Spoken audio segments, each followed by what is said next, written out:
Welcome to the debate. Imagine waking up one morning and within about 60 minutes, you have lost your home, your income, and, well, your entire social circle. And imagine 10,000 strangers watching this catastrophe unfold live on their screens, just scrutinizing every single reaction. Right. It's a deeply severe situation. Today, we are examining the sudden, catastrophic collapse of a safety net and the real-world consequences of digital exploitation.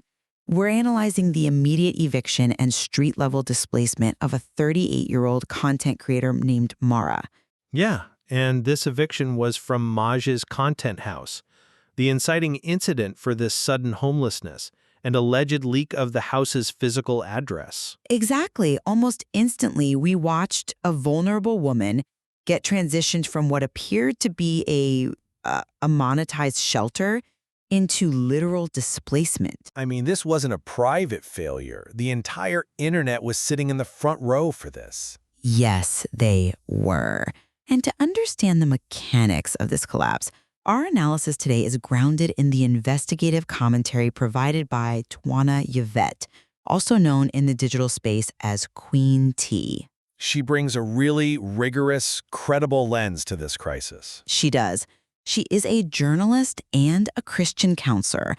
She's a graduate of Hill University, and she is currently in her final 1 to 6 weeks of studies at WBS Bible College. So congratulations to her on that upcoming graduation. Absolutely. Her work spans across YouTube, Spotify, and PayHip, and it focuses heavily on this exact intersection, digital culture and real-world harm. Right.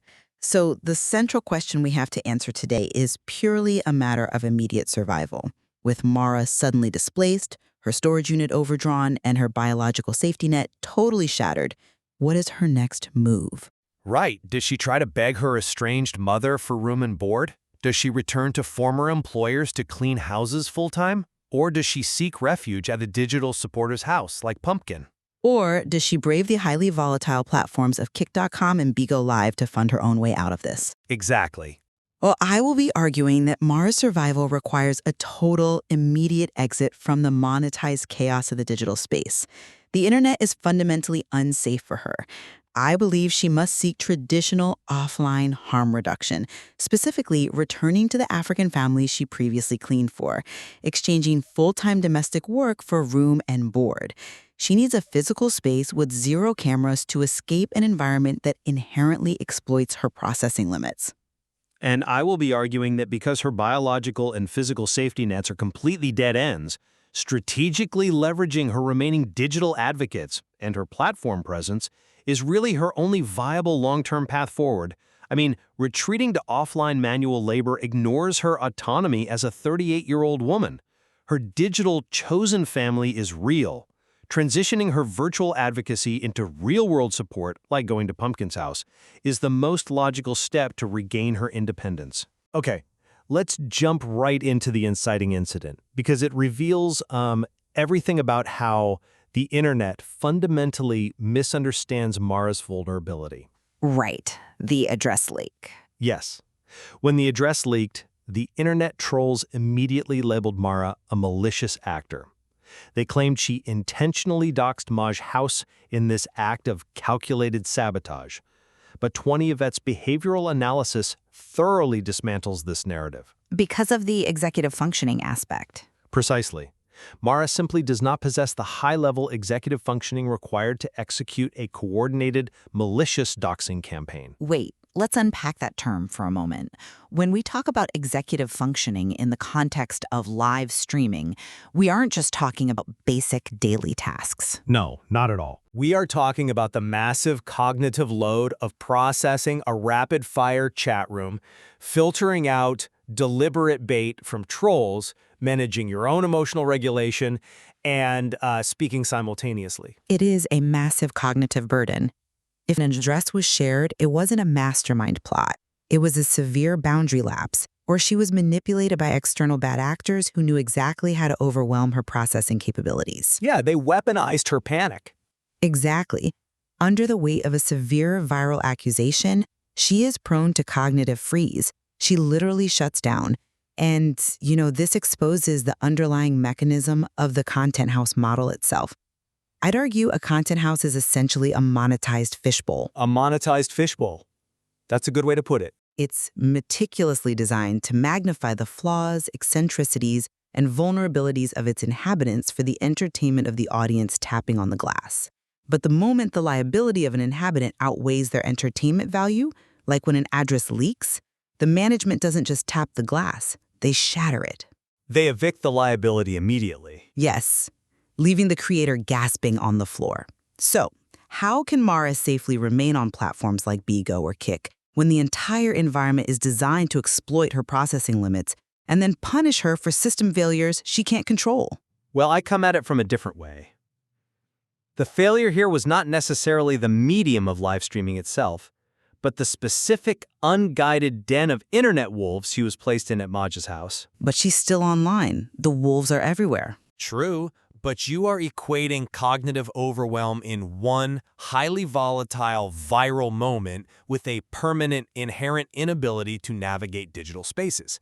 And we know from the source material that she actually possesses a very thick skin. Thick skin doesn't prevent cognitive freeze. No, but she survived online long before this house. The audience often assumes she is oblivious simply because she doesn't perform immediate, snappy, dramatic reactions on command. But her delayed processing doesn't mean she's incapable of existing online. I mean, let me just add, she has stated explicitly that she wants to be a content creator. She does not want a standard 9-to-5 job. The issue is that Maj's content house provided a predatory structure. If she is guided by genuine advocates, she can exist in the digital space without being consumed by it. I see why you think that, but let me give you a different perspective on what existing in the digital space actually looks like for her in practice right now. It entails being relentlessly baited. By trolls, yes. By everyone. The internet mob does not care about the nuances of cognitive processing capabilities. They care about blood sport. Every single moment she is live, she is generating content for people who view her panic as a commodity. When she freezes, engagement spikes. To protect her executive functioning, she requires an environment completely devoid of an audience. But an audience is also a resource. We have to separate the hostile mob from the genuine supporters. If we completely sever her from the digital world, we are severing her from the only demographic on Earth that has actually mobilized to express concern for her well-being. But at what physical cost? Well, if the internet is inherently predatory, as you suggest, then we have to look at her physical reality. And when we analyze her offline options, the physical safety net is completely broken. It is broken, which is exactly why we must assess her offline alternatives with absolute pragmatism. The collapse of Mara's physical life is absolute. Her personal belongings are trapped in limbo because her storage unit is overdrawn. Right. Now, listeners might be wondering, why doesn't she just go home to her mom? Why can't she just retreat to a childhood bedroom? The notebook records that Twanna Y'vette shared are incredibly stark on this exact point. They are devastating. Reconnection with her biological family is biologically and geographically impossible. Mara has explicitly stated her mother constantly threatens to kick her out. Yeah, Maj even confirmed on stream that the mother is not a viable option. Right. Their communication is deeply formal, distant, and completely estranged. And as for her siblings, the dynamics are totally fractured. Madge noted that only one of her brothers is even considered normal, and he is unavailable for any kind of crisis support. There is no sibling couch for her to crash on. There's no family basement.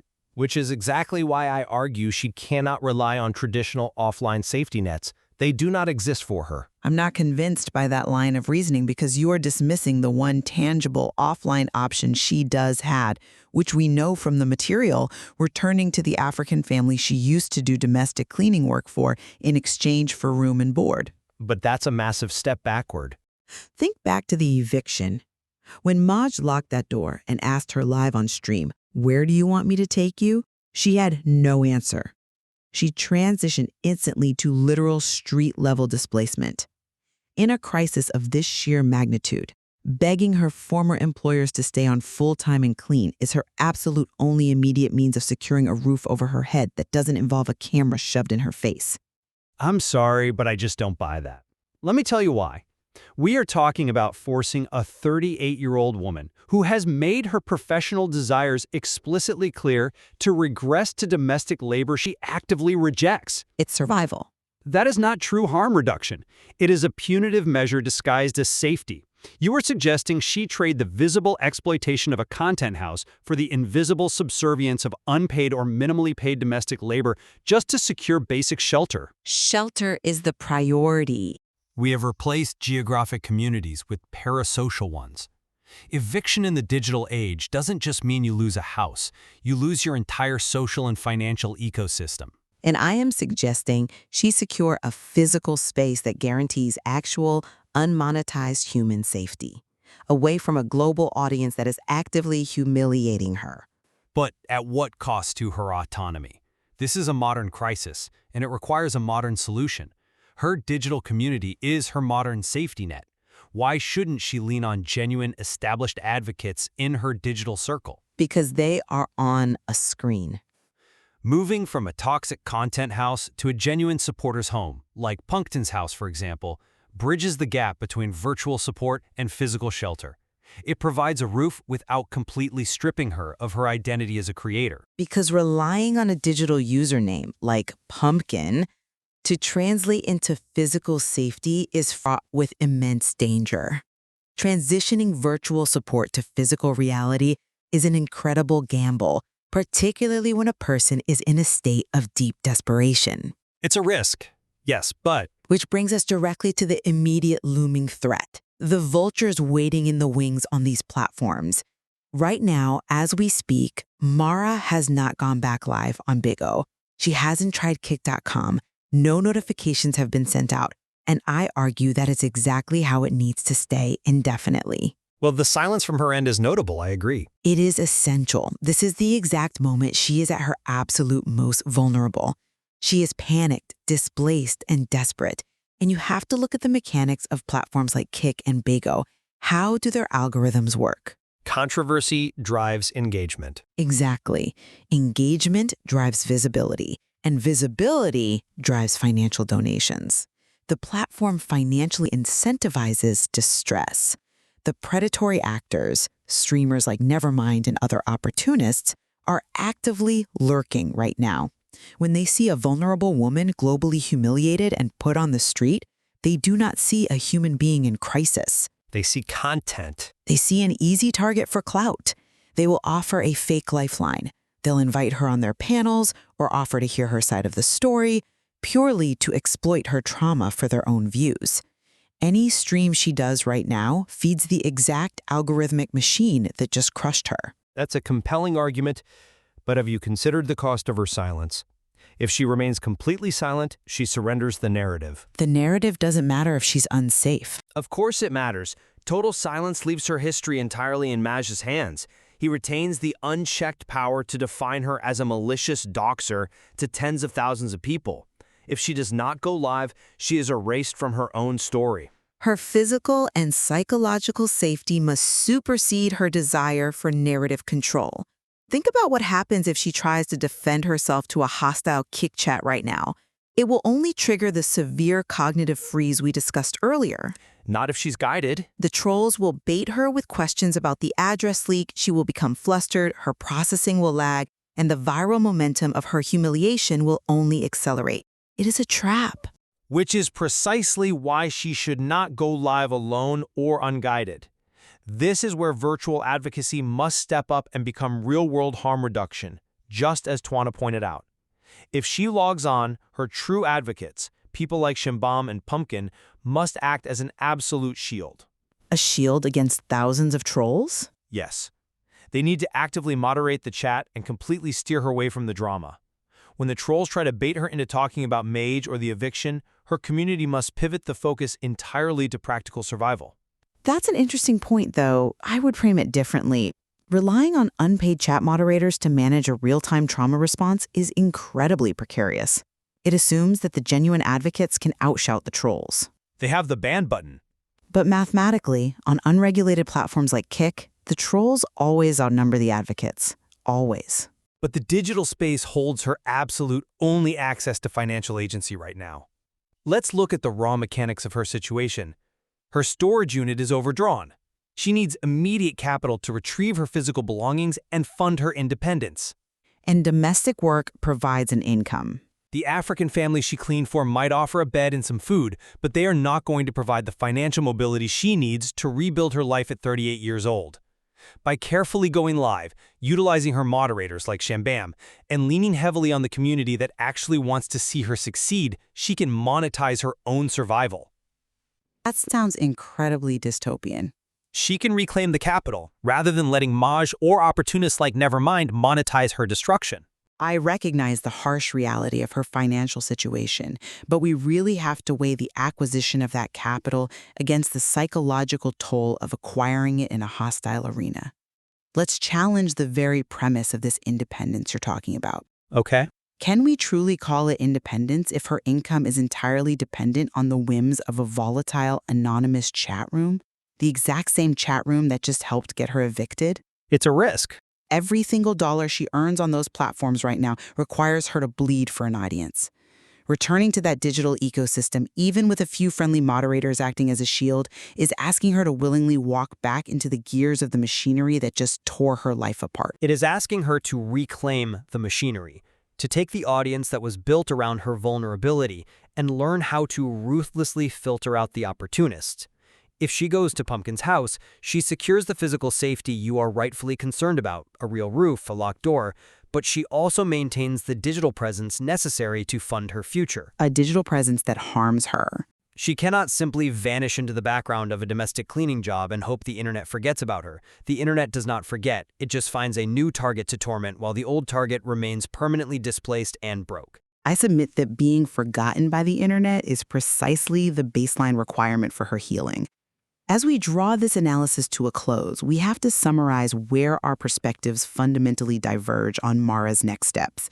I maintain that true safety for Mara requires prioritizing unmonetized, real-world refuge. Right. She must disconnect entirely from a liability-driven digital culture that farms her cognitive processing limitations for views, whether that means seeking shelter with her former domestic employers or finding an entirely new offline sanctuary.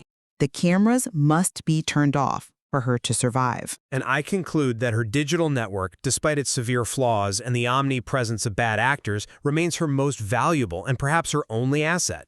Her best path forward is learning to rigorously filter out the opportunists while leaning heavily on the genuine chosen family who want to see her succeed as an independent creator. Rather than cleaning houses. Exactly. Retreating to manual domestic labor is a defeat she simply does not have to accept if her community mobilizes correctly around her. Despite our severe disagreement on the path she should take, there are vital points of convergence in our analysis today, drawn directly from the source material. We both acknowledge the tragic reality that Mara's biological family cannot and will not provide crisis shelter. Yes. The notebook records make it undeniably clear that her mother and siblings are unequivocally unavailable. And we are also in complete agreement regarding the immediate, acute danger posed by predatory streamers. Absolutely. The ecosystem of platforms like Bigo and Kick is highly opportunistic. Individuals seeking to offer fake lifelines purely for clout pose a profound threat to her safety right now, and she must navigate them with extreme caution if she chooses to log back on. The complexity of digital chosen families and the rapid, terrifying transition from monetized shelter to literal street-level displacement is a deeply troubling phenomenon of our modern era. We encourage our listeners to reflect on these realities and consider how quickly the platforms we use for entertainment can generate profound real-world consequences. Definitely. And this layered analysis today is entirely indebted to the rigorous investigative journalism of Twanna Y'vette, known as Queen T. If you want to dive deeper into Mara's story, the hidden mechanics of content houses, or Twanna's broader psychological insights on digital culture, we highly suggest you explore her work. You can find her extensive content across YouTube, Spotify, and payhip.com. We urge you to go down to the description box right now, click her link tree, and engage with her journalism. And of course, if you haven't already, please like, share, comment, and subscribe to help support that vital work. The digital landscape is evolving so much faster than our psychological frameworks can handle. Voices like hers, bringing a background in counseling and journalism to the creator economy, are essential for navigating the fallout. Indeed. We began today by discussing the terrifying speed at which a person can lose everything while an audience watches. When we watch a creator navigate these platforms, it is like watching an acrobat on a tightrope. We accept the spectacle only because we assume there is a safety net suspended in the shadows.